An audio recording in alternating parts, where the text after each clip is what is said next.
he switches to French and he becomes the invincible Gordon Ramsay. What are you? An idiot sandwich. Idiot sandwich what? An idiot sandwich that Ramsay.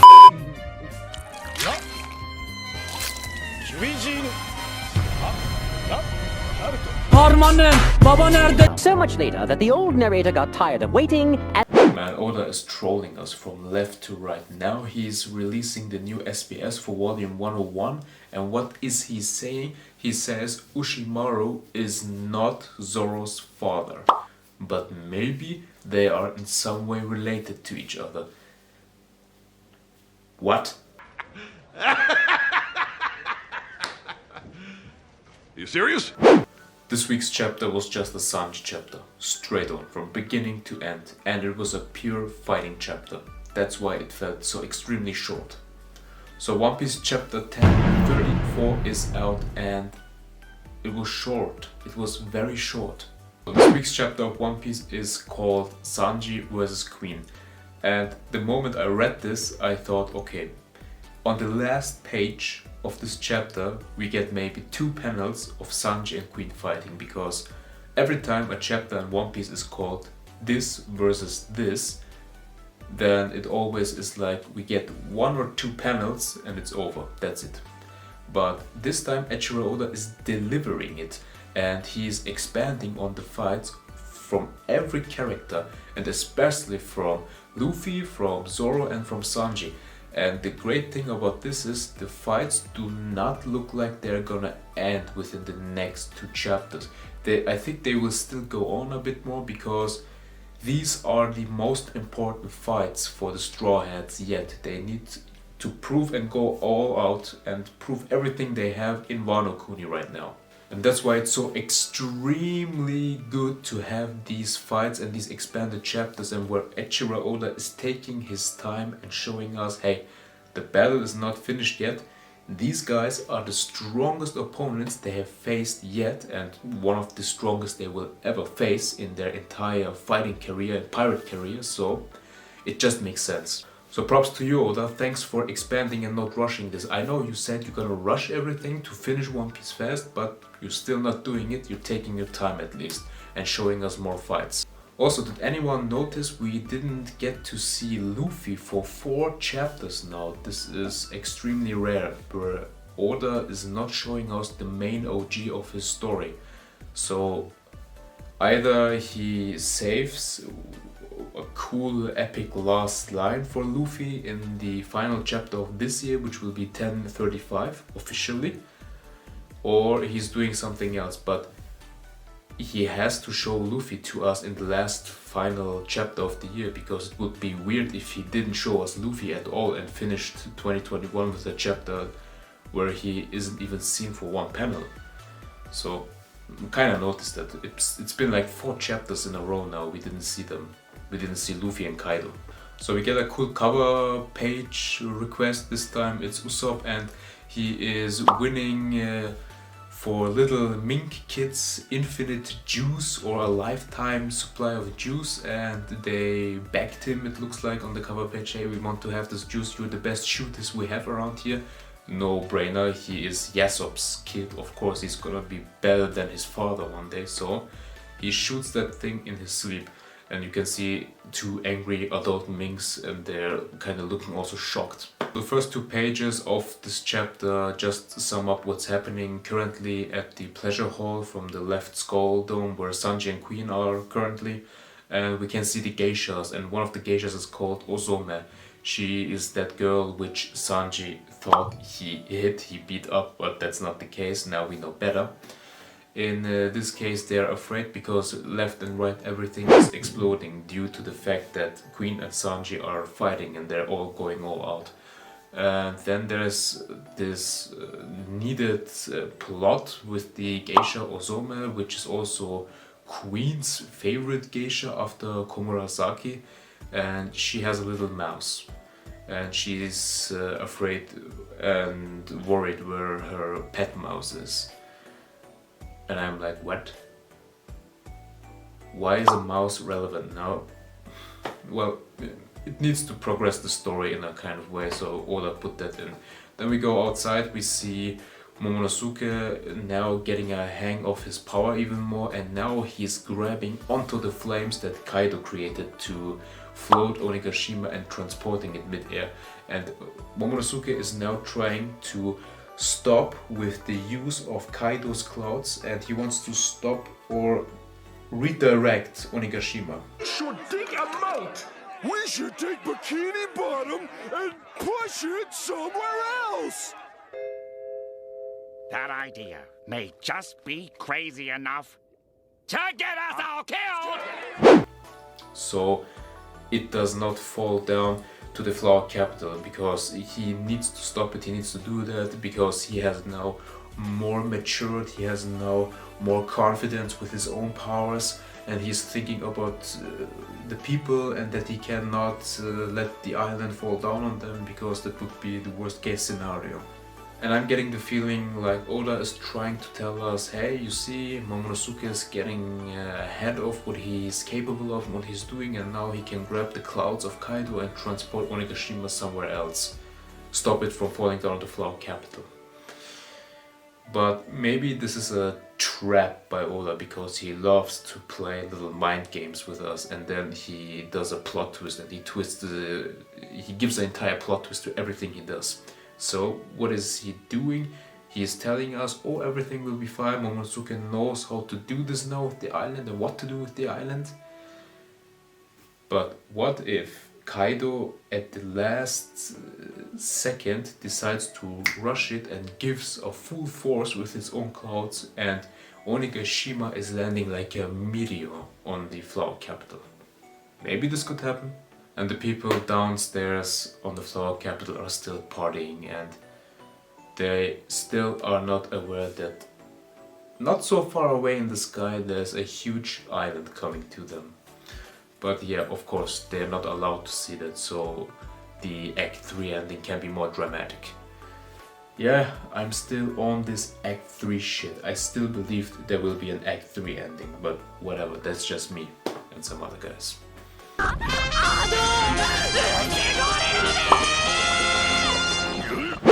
Queen is giving Sanji the biggest PTSD he can have, because he is using the powers of the Germa from Sanji's siblings. It's basically like Oda made an enemy of the Beast Pirates, but which is also like he's fighting an own relative, an own sibling from himself, because Queen has all the powers the Germas have.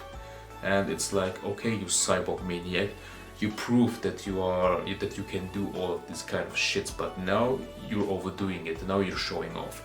He does Sparking Queen, he's calling it, and that's one of the techniques that Ichiji was doing, and Sanji's having flashbacks while he sees how Queen is doing that attack. Then he does then he does Henry Queen, where he can put his neck, his head out, and he can extend it and attack Sanji like that. And then he's again thinking back, he's thinking of Yonji and how he had a similar attack like that. And then Queen is like, you get it now, Kurashi, don't you? I am your sibling, I am your twin. You have lost so long ago, not even your father knew it. And Queen basically tells Sanji, you see, all of these are Germa techniques. Do you get it now, Blackleg? I copied it from your father. He said, you want to copy my homework? No problem, but changed up a little bit. And what did Queen do? He made it even cooler, because he has his dinosaur form to it. While Queen is explaining to Sanji that he has all the abilities from Germa, Sanji is trying to dodge his attacks or run away, and he's shooting the laser beams at him. He's doing a Kizaru type thing, and then Queen grabs on Sanji and swings him around the floor, and he crushes through the walls, through the doors and whatever is there. But Sanji reacts in time and kicks off against his arm and breaks it through, so Queen's arm is a goner. Queen is getting pretty pissed off about it, and he's yelling at Sanji, and Sanji is like, no, don't you dare compare me again with my family or mention them, I am not Germa. And also, you thought I wouldn't fight back? You can't dominate the entire fight, I have also some powers.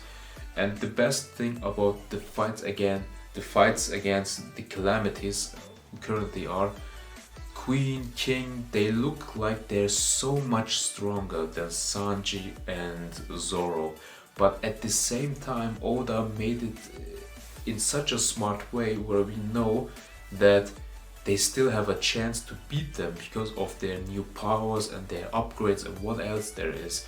But at the same time, those two foes, they are like, man, you cannot beat them. They're that fearsome, they're that kind of a monsters. So props to Oda to making us believe that, but he did a very good job. Sanji made a little cool thing. I guess he used his observation haki. He told Queen, hey, we gotta rush things a bit more now because you and me, we're both getting weaker and weaker, and Queen is not having it. It's an insult for him. It's like, no, I'm not getting weaker, you are getting weaker. But hey, that's... Even Kaido upstairs, even he got weaker during this entire fighting he's made, and he's the Yonko, he's the strongest creature thing on earth. So it's normal, you get weaker.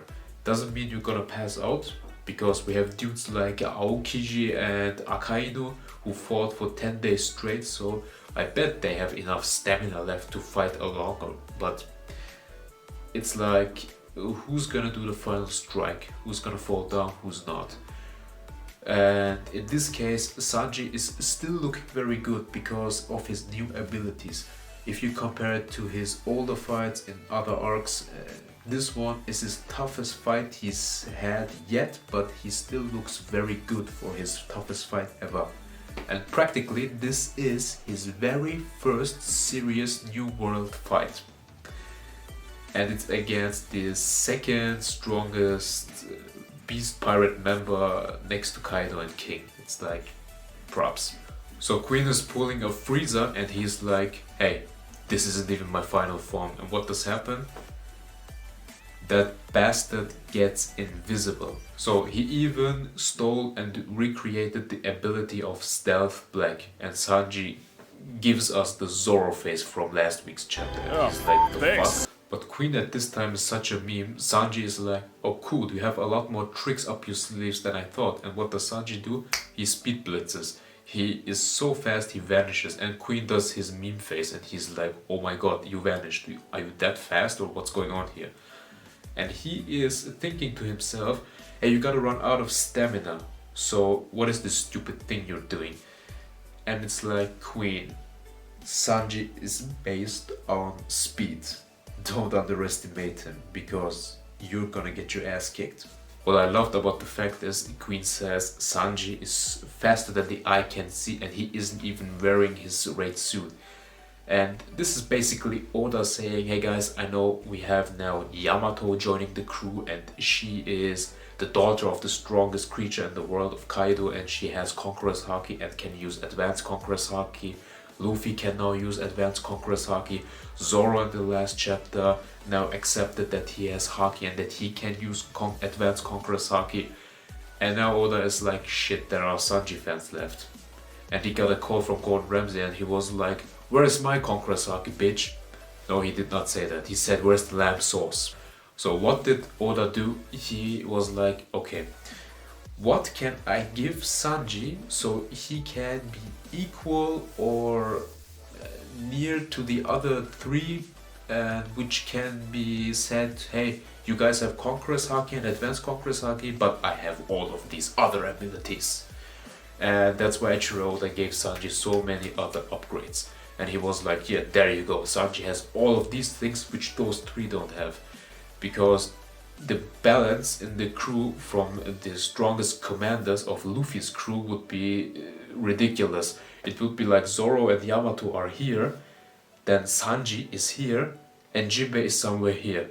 And that's why that the right and left wing of the Pirate King can be equal again at the end. Sanji has that many new abilities, and Zoro has now his Conqueror's Haki. And Yamato is also in the middle with those two then. And it's like, okay, now you have this balance again. So in the crew, it would be, in my opinion, Luffy, the top dog, followed by Yamato, Zoro, and Sanji. And from those three, I would say currently one above all of them is slightly Yamato, followed by Zoro, followed by Sanji. But they are still equal to each other in a way. And the last one would be Jinbe. Now I can go hear a shitstorm of the fanboys because they can relate to what I just said. It's just my opinion, guys. It's the truth. Oh, what was that? So then the entire plot with Ozome the geisha happens because her pet mouse is right there and she finds her. And she's like, oh, there you are, Juji. The mouse has a name, of course it has a name. It's called Juji, and I was thinking to Naruto, it's like Juji from Naruto. But then again, no. And Queen, of course, is invisible. I liked how Oda drew Queen in his invisible form, and you could see him in the panel, and then in the other panel also, and he's looking at her. And he's just shitstorming, and he's really just saying bad things about her. He's just saying, bitch, I also called you a lot of times and you would never come to me. You always had a new kind of apology, so you didn't show up to me. But I always wanted you at my side. And then he's thinking to himself to punish her more, because we then find out that the person who hit her a few chapters ago was not Sanji, it was Queen, because that bastard can turn invisible. So Oda made us believe, okay, due to the genetic change inside of Sanji and that his Germa genes activated due to him wearing his raid suit, he himself thought, and Oda wanted us to believe, that Sanji's getting cold-hearted, that he's becoming a monster like his siblings. That was not the case. And that will never be the case with Sanji. Even though his eyebrows are still on the other direction like his siblings, but he still is the one exception, because he is just like his mother. He has a warm heart and feelings. And then we come to the point where Eiichiro Oda literally in that one panel explains Sanji is jumping up and he's about to attack Queen because he can sense where Queen is due to his observation haki. And he's getting ready and he's like, okay, I have this new exoskeleton, I have this super speed, I have this super strength, durability, I can heal, plus my armament haki training, I can create fires that are way hotter than what I could do before that. And I can be even way faster and can kick with more power, and everything is better and stronger now. And this is just Eiichiro Oda, like I said, this is Eiichiro Oda's way of saying, hey guys, Sanji has this list of full new abilities which he just gained in this arc, so he can still tangle around with Zoro and Yamato in the crew.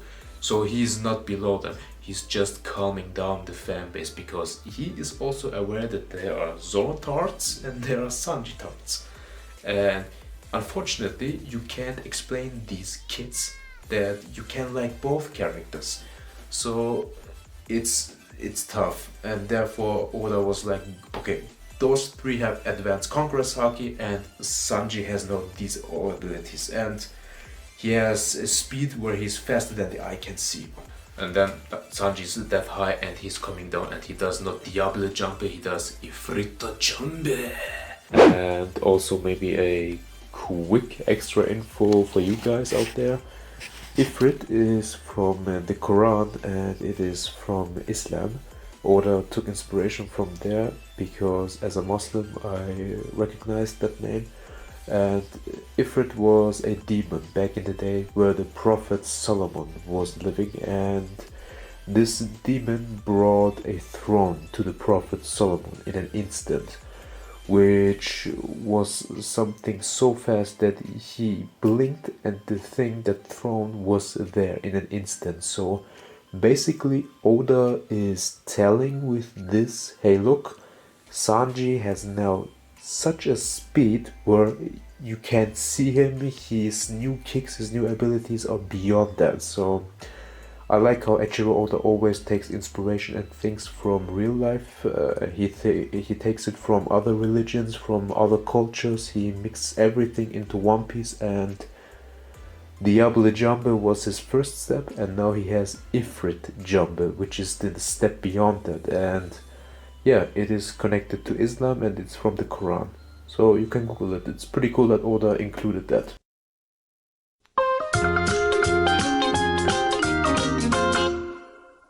And I on my head played the Sanji theme while he does that, while he did that. Actually, while I was reading, I jammed Overtaken all over again and it was epic, but I can't imagine that the actual anime maybe chooses Sanji's original theme and he comes down from the air to Queen and then he's like, You did this to her, right, Queen? You bastard, you hit that poor girl and wanted me to believe that I did that, but I didn't do it. Which is great. So our boy Sanji is clean and he's true to his character. He had the best character development so far, and he still was true to his own character. It's like perfect character development there and perfect writing to a character. So props to you, Oda. Odachi, you did well. But your SPS from volume 101, we gotta talk about that later. So what happens? Sanji completely forgets his inner software, which was installed into Japanese, and he switches to French. And he becomes the invincible Gordon Ramsay. I'm fed up with your bullshit excuse. Get out! He destroys Queen with different kind of French words and French kicks. And it's like, calm your French tart, man. What are you doing? You're turning this guy into a fruit tart. I mean, he has it all. He is giving him lamb sauce. He is giving him a stupid monkey donkey. He's giving him the idiot sandwich. But everything in French. Est-ce que tu veux la fromage avec le pain, s'il vous plaît? Non, je n'ai pas prêt pour rosé. No. So Queen's invisibility is off. He switched it off because Sanji kicked him perfectly, and the geisha sees him. Oh, Queen-sama, it's you. Yes, it's him. Fuck out of there because you are in danger. And Sanji's like, get out of my sight, you scum. Not to the girl, to Queen. And he's giving Queen everything. He's giving him quiche, he's giving him fromage, he's giving him pan, he's giving him everything he has. Duxelle to filet mignon to everything what is possible in the French kitchen. And Queen is getting grilled. And at the end, he gave him such a perfect kick, such a new advanced German stealth black good version French Gordon Ramsay One Piece edition kick in his gut. And Queen went flying. The cool thing about this kick was it even had lightning effects, but these were not armament haki or other haki type lightning, black lightning. It was white lightning due to his new advanced powers. And this kick did a shit ton of damage to him. Oh yeah, here, it's also called Birth Burst.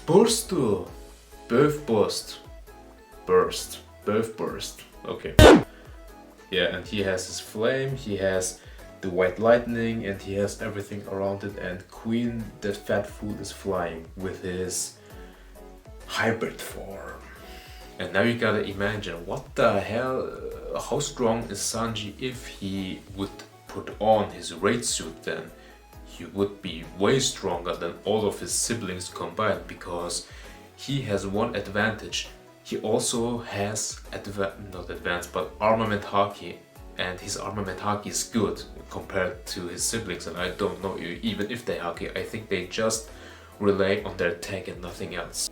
And also a plus point was that Sanji was fighting Queen this entire time in his hybrid form. It's like, yeah, our boy is ridiculously strong. So for Sanji fans, this chapter was a 20 out of 10 easily, just like last week's chapter was a 20 out of 10 for Zoro fans.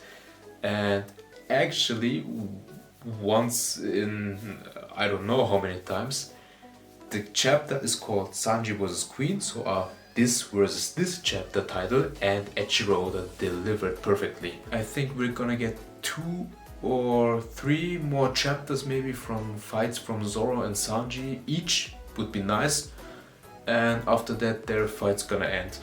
And for the last chapter of this year 2021, which will be 1035, I can see that we will have a great cliffhanger again to end the year, but I think Oda is gonna show us all the other characters and what they're up to, and he has to show what's going on with Luffy upstairs and how his fight is progressing. So the 1035 chapter should be a longer one. So yeah guys, that's it for me. 1034 chapter is done. Next week is a break. You tell me what you thought of the chapter. Write it down in the comments. Leave a like, leave a sub. Would be nice, I appreciate it. And gonna catch you guys in 2 weeks. So, see ya.